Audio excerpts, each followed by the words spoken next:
पशु योनि में कौन जाएगा? देखो, जो रात के 1100 बजे के बाद 3 बजे के बीच में भोजन करता है, ये निशाचर है। निशा माने रात, चर माने विचर। तुमको 8-10 बजे तक भोजन कर लेने का नियम 11 आखिरी है। 11 के बाद भोजन में बिल्कुल नहीं होना चाहिए। ये रात नहीं है ऐसी कि तुम्हारा जब मन है तब भोजन 11 यू से लेकर 3 हजार बजे के बीच में बिल्कुल नहीं। शांति से भजन करो, सो जाओ, उपद्रोह मत करो। सीटियां बज रही है, चलो होटल में चलते हैं। 12 बजे खाने ऐसे लोग जाते हैं।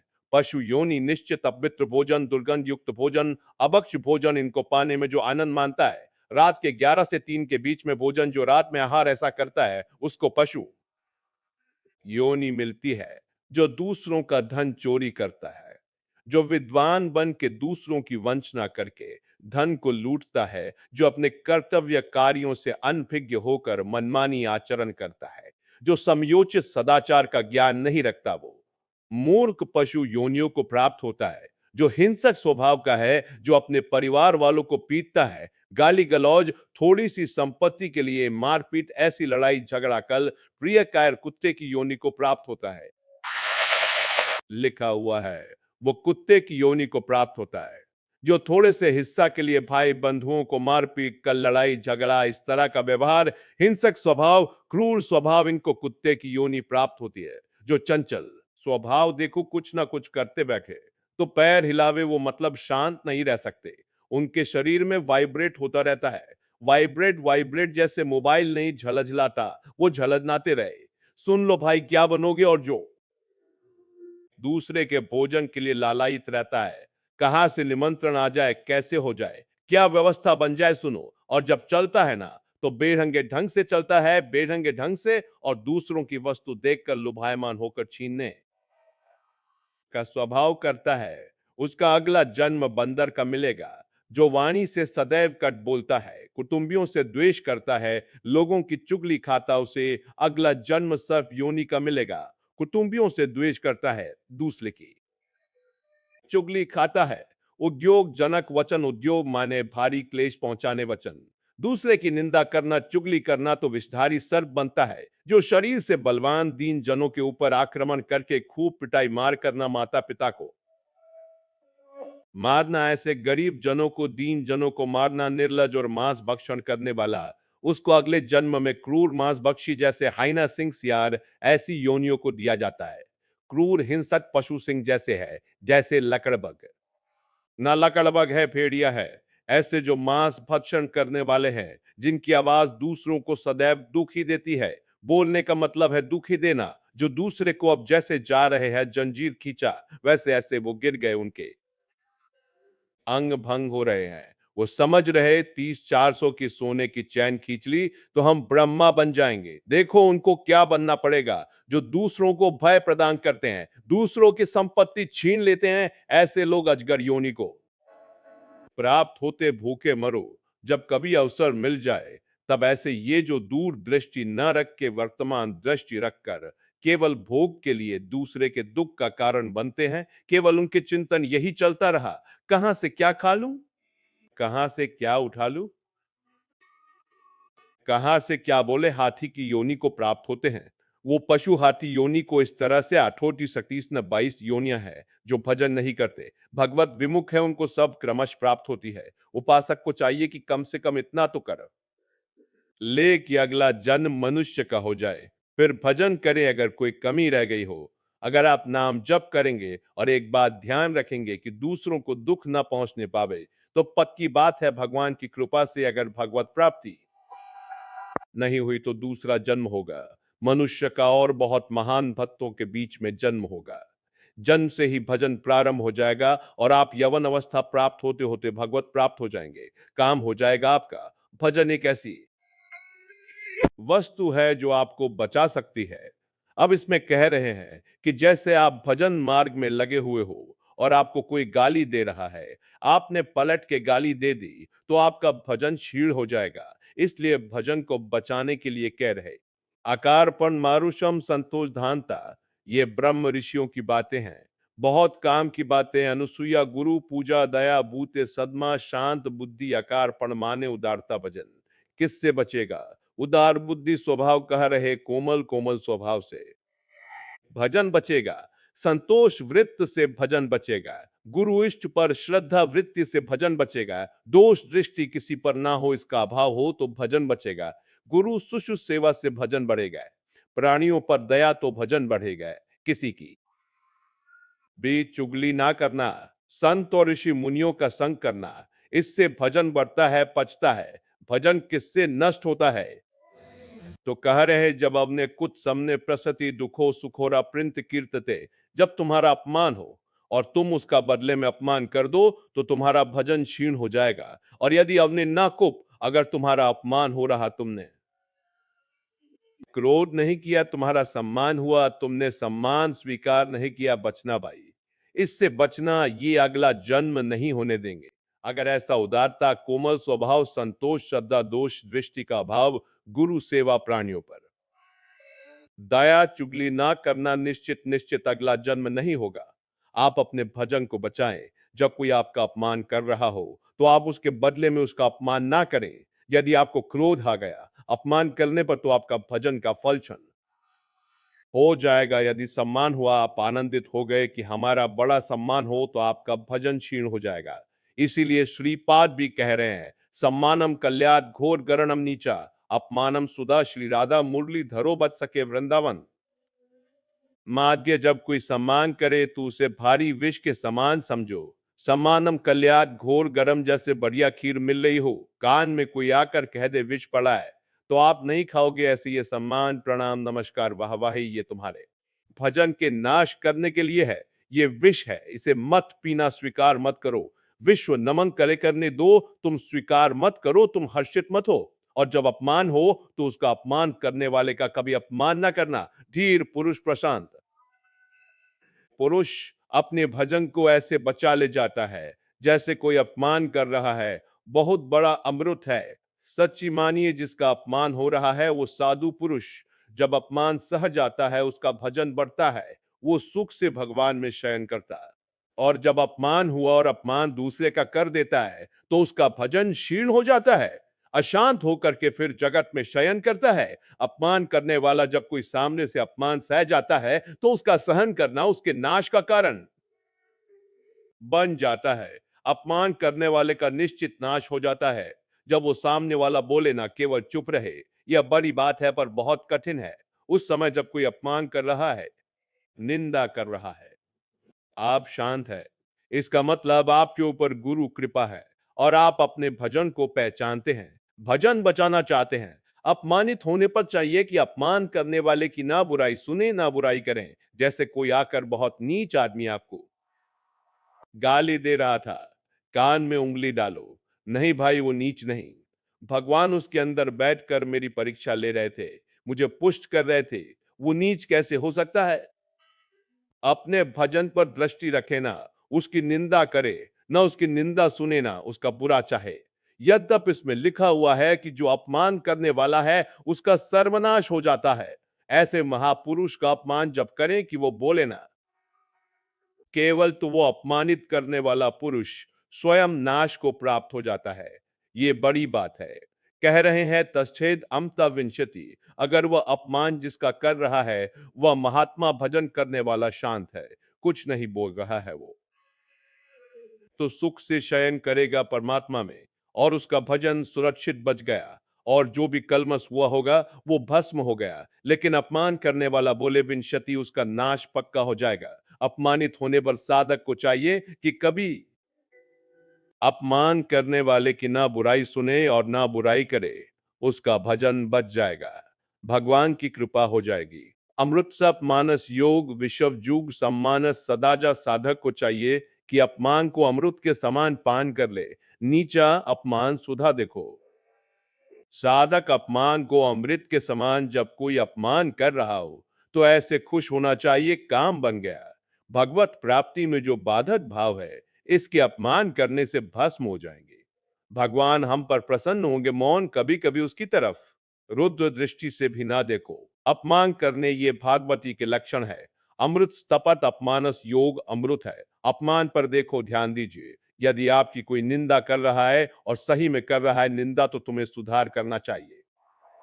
वो तुम्हारे लिए अमृत नहीं है, वो विषय है, सुधार करो। और अगर वास्तविक हमारी कोई गलती नहीं, हमारा अपमान, हमारी निंदा हो रही, तो नाचना चाहिए कि बहुत बड़ा विघ्न नष्ट हो गया। भजन में हमारी उन्नति अब पक्की होगी।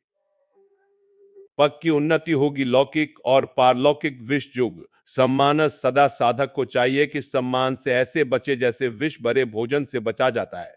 सम्मान स्वीकार ना करे। प्रणाम नमस्कार ऐसे श्री हरिवंश कोई कह रहा है। श्री अब वो अगर पंचांग प्रणाम कर रहा है, आप भी नमन कीजिए, निकल जाइए, व्यवहार मत बनाइए। दोबारा वो ना प्रणाम करे ऐसी भावना रखिए। अगर ज्यादा आप उससे प्यार करेंगे कि ये प्रणाम कर रहा है, तो सम्मान स्वीकार कर रहे सम्मान देने वाले से ज्यादा प्यार नहीं किया। जल्दी सम्मान विषय है और अपमान करने वाले को प्यार दृष्टि से देखा जाता है। आप बड़े हिच्ची हो, हमारा भजन बढ़ेगा, भगवान की प्राप्ति होगी। पर ऐसी अपनी तरफ से चेष्टा ना करे कि कोई अपमान करे। अपमान से सदैव तप की वृद्धि होती है। अपमान तपोवृद्धि, सम्मान तप क्षया। सम्मान स्वीकार करने पर तपस्या भजन क्षय हो जाता है और अपमान होने पर तपोवृद्धि, उसकी तपस्या की वृद्धि होती है। अर्चिता पूजितो विप्र दुधा गौरी गच्छति। जो अपनी पूजा कराने लगता है, अपने प्रणाम स्वीकार करने लगता है, तो जैसे दूध देने वाली गाय दुर्बल हो जाती है, ऐसे तपहीन हो जाता है जो भारी प्रणाम नमस्कार पूजा स्वीकार करता है। स्वीकृति नहीं होनी चाहिए। पुनराया शथा एवं जप हो। पुण्याजा साधक को चाहिए, यदि प्रणाम नमस्कार बहुत करवा चुका है, वैसा लगा कि मेरा तप क्षण हो गया, तो बंद कर दे प्रणाम नमस्कार और एकांत में बैठकर जैसे गाय को फिर अच्छा चारा पवाया जाए तो पुष्ट हो जाती है, ऐसे अपने साधन भजन करे, प्रणाम नमस्कार से दूर हो जाए। महापुरुषों ने भी ऐसी लीलाएं की जिससे प्रणाम नमस्कार बंद हो जाए। यह सबको भगवत स्वरूप मान के तुम प्रणाम करो, तभी बात बनेगी। कह रहे हैं कि अगर प्रणाम नमस्कार स्वीकार कर लिया जाए, तो समक्ष तपक्ष उसका तपक्ष हो जाता है। गंगा जी की ही एक ऐसी अभोग महिमा है कि जिनके दर्शन मात्र से पाप नष्ट हो जाते हैं। गंगा जी बस श्री धाम वृंदावन से इस समय जैसी आसक्ति प्रकट की, वृंदावन ने ऐसी गंगा जी से आसक्ति। गंगा जी छोड़कर कहीं नहीं जाना, किनारे ही जो तीर्थ मिले मिले कहीं नहीं जाना, नगर में भी ऊपर नहीं चढ़ना। वही जो आहार मिले, गंगा का क्यों कैसे बताएं, क्या परमानंद स्वरूप गंगा जी है, जिनके दर्शन मात्र से सारा पाप नष्ट हो जाता है। गंगा जी से और आपको बताएं, अधिकतर बड़े महापुरुषों का दर्शन गंगा किनारे जो प्रकट में थे और जो अप्रकट थे। नानक देव जी का पहला साक्षात्कार गंगा के किनारे हुआ, वृंदावन पावन कुलीन। ये सब गंगा की रेती पर वृंदावन पावन कुलीन प्याला। ये गंगा की रेती सेनपुर साक्षात गंगा से प्रकट होती हुई सिद्ध मां बड़े चमत्कार, गंगा मैया के बड़े चमत्कार, अद्भुत वाणी लड़खड़ाती है। उनकी महिमा को कहते हैं कि वो महिमा तो इस जीवन में देखी है ना, इसलिए बड़ी दिव्यता गंगा जी में। गंगा जी के नाम का स्मरण मात्र करने से पाप फर्रा जाते हैं। जो गंगा जी की डुबकी लगाता है, वो महापापी भी पावन हो जाता है। विश्वास हो जाए, विश्वास हो जाए। गंगा जी में स्नान करके, आचमन करके, गंगा में ही जब पितरों का तर्पण किया जाता है, तो पितरों को बहुत तृप्ति होती है और पितर मुक्त होने लगते हैं। जैसे अग्नि के संसर्ग से रुई भस्म हो जाती है, ऐसे ही गंगा जी के स्पर्श से शारीरिक, मानसिक, वाचिक तीनों प्रकार के पाप भस्म हो जाते हैं। गंगा गंगे योजना नाम सतप, जो 100 योजन दूर, 400 कोस दूर से गंगा गंगा गंगा बोले, मुते सर्व पाप विष्णु रूपम सगच्छति। वो शरीर निष्पाप हो जाएगा, वो वाणी निष्पाप हो जाएगी, उसका मन निष्पाप हो जाएगा और वो भगवत धाम का अधिकारी हो जाएगा। जो 400 कोस दूर से भी गंगा गंगा गंगा, सब गोरा ही गोरा है। गंगा जी गोरी, महादेव जी गोरे, तो फिर उन्होंने उठा के फेंक दिया। ऐसे गोरे प्रेम रसास में कभी सोचा नहीं था कि कभी वृंदावन, कभी सोच नहीं था वृंदावन। बड़ी अनन्य बात है, इतनी निर्भयता थी। अब गंगा किनारे तो गांव में लोग ऐसे ही लाश प्रवाहित करते हैं ना, कुत्ते वहां के बहुत प्रवीण होते बीच धारा से घसीट के लाश लाके ऐसे और वही किनारे हम भी पड़े हुए हैं, वही ची रहे, कोई फर्क नहीं पड़ता। एकदम निर्भयता, भगवान शिव की अनन्यता गंगा जी को जब देखते हैं तो एक तो धारा में प्रवाहित होती है भगवान शिव के जटा में भारी तन्मयता, गंगा जी की विशुद्ध कृपा पार। शक्ति कह रहे सैकड़ों योजन दूर से अगर गंगा गंगा गंगा ऐसा पुकार दे तो उसका शरीर पवित्र हो जाएगा, उसका मन पवित्र हो जाएगा, उसकी वाणी पवित्र। कल नरकों का वर्णन हुआ था, आज नरकों से उद्धार का वर्णन हो रहा है भाई।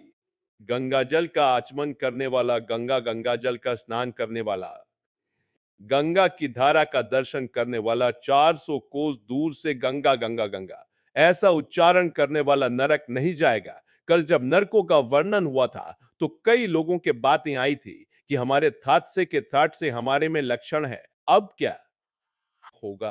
कोई कहता हम में 5 है, कोई कहता हम में 2 है। इसका मतलब नरक जाना पक्का है। तो आज उसकी काट सुन लो। नाम संकीर्तनम यस सर्व पाप प्रणाम करना मत। अब नसानी अपना सहयोग पहले नियम लो कि आज के बाद नहीं करेंगे। नाम संकीर्तन करो, प्रभु का चरणामृत पियो। कभी अवसर मिले तो गंगा जी के समीप जाकर साष्टांग दंडवत करके डुबकी लगाओ, आनंद पूर्वक खड़े होकर कुछ देर नाम जप करो, नर कवर नहीं मिलेगा, सब बढ़िया मंगल हो जाएगा। पर करना ही पड़ेगा, कह रहे जो गंगा जी में स्नान के लिए कभी नहीं गए ना, गंगा जी का नाम लिया ना, गंगा जी पर श्रद्धा करते हैं, ऐसे लोगों के जीवन में जो आचरण बनते हैं वो बड़े निरर्थक होते हैं और ऐसे लोगों की ही दुर्गति होती है। पर गंगा जी का एक बार का स्नान पाप कर सकता, पूर्ण विश्वास होना चाहिए। एक बार हरिद्वार में बहुत लोग गंगा स्नान कर रहे थे। पार्वती जी ने कहा कि देखो इन सब का उद्धार पक्का हो गया, क्योंकि हम देवी की महिमा को जानती है। गंगा की ये सब स्नान करके पूर्णिमा का पर्व है, ये स्नान कर रहे पक्का निष्पाप हो गए। महादेव जी ने कहा नहीं नहीं नहीं, बोले क्यों प्रभु? बोले इनमें कोई गंगा स्नान कर रहा है ना, सब पानी में डुबकी लगा के आ रहे हैं। गंगा में थोड़ी लगा प्रभु, आप भी एक आश्चर्य में बात करते हैं। साहब देखो ना कितने भाव से नहा नहा के आ रहे हैं। बोले अच्छा, इनको विश्वास नहीं गंगा जी पे, इसलिए पानी पर डुबकी लगाते हैं। कोई एक होगा जिसे विश्वास होगा। देखो अभी हम परीक्षा कर रहे हैं, रास्ते में बैठ गए, जैसे गिर गए हो ऐसे वृद्ध का रूप रख के गिरे हुए। अंबाजी तो नवीन रूप धारण करके बोले जो निकले, उससे जो हम कहे सो कहो। तो जो महादेव जी ने सिखाया तो कहते भैया ये हमारे पति देव गिर गए, थोड़ा हाथ सहयोग दीजिए, पकड़ के उठा दीजिए, अकेले उठ नहीं रहे हैं, आप आइए। और जब कोई आने लगे एंडल तो कहना निष्पाप पुरुष ही हमारे पति को छू सकता है, अगर पापी छुआ तो भस्म हो जाएगा, बस इतना तुम्हें बोलना है, ठीक है? अब जो निकलते बोले भैया आप गंगा नहा के आ रहे हो? बोले हाँ, तो बोले आप तो निष्पाप हो ही गए। हो गए, हमारे पति फिसल के गिर गए। हमारे पति निष्पाप है और जो निष्पाप पुरुष इनको निकाल सकता है, अगर कोई पापी छू लिया तो भस्म हो जाएगा। आप सहयोग करो। बोले गंगा तो नहा के आए पर पाप बहुत तो हुए, अगर कहीं पाप नष्ट ना हुए हो तो भस्म ही हो जाएंगे। नहीं कोई नहीं, किसी की हिम्मत नहीं पड़ी कि महादेव जी को निकलवा दे, क्योंकि जहां ये कहती है कि अगर पापी पाप तो हुए हैं यार, अब पता नहीं गंगा नहाने में नष्ट हुए कि नहीं नष्ट हुए, बेकार को भस्म हो जाए से उन्हें एक आदमी सरल भाव से गंगा गंगा गंगा माँ गंगे स्नान किया और बोले भैया हमारे पति को निकलवा। बोले अच्छा भैया लुटा रखा। बोले भैया एक बात सुन लो, हमारे पति निष्पाप है, अगर पापी पुरुष छुएगा तो भस्म हो जाएगा। बोले मैया आपको विश्वास नहीं, गंगा मैया में स्नान करके आ रहा हूं, अब भी पापी हूं। और तत्काल भगवान बाहर निकाल किसी को जब वो चला गया तो भगवान शिव ने कहा ये केवल गंगा स्नान करके आया, इसकी अर्थात भाव विद्यते देवाना पाषाण।